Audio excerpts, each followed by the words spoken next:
In the heart of ancient Africa, before the first coins or paper money, there was salt. More precious than gold, salt was the lifeblood of life in the deserts of the Sahara and the kingdoms of West Africa. The ancient empire of Ghana, wealthy from its salt mines, was the first to recognize the power of this mineral.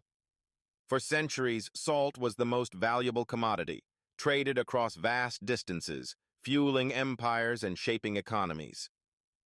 Kofi, a young merchant in the bustling city of Ghana, inherited his father's small trading post. The market was filled with the scent of roasting meats, spices, and the rich aroma of salt. For Kofi, salt was more than a commodity. It was the key to his livelihood.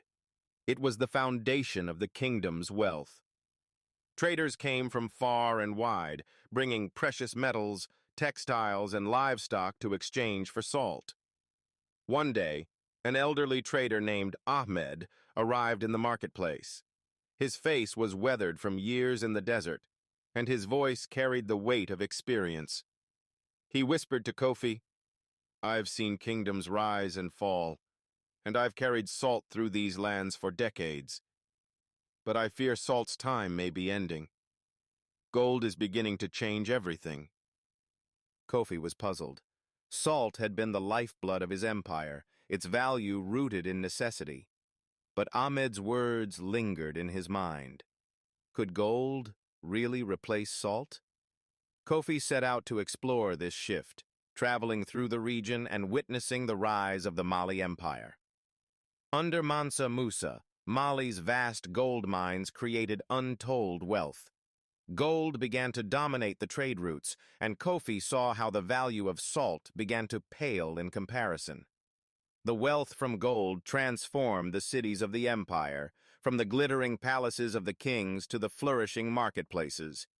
Yet, as gold rose in prominence, Kofi realized something crucial. Salt was still essential. While gold could buy many things, salt was necessary for survival. It preserved food, kept the body in balance, and made life possible in the harsh deserts. Salt was still a currency of life, even if its role in global trade was being overshadowed by the glitter of gold. Kofi continued to trade salt alongside gold, learning the delicate balance between the two.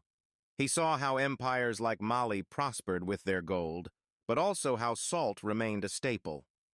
Over time, as kingdoms grew and economies shifted, the world saw the rise of coins made of precious metals, then paper money in China, and eventually the complex digital currencies we have today.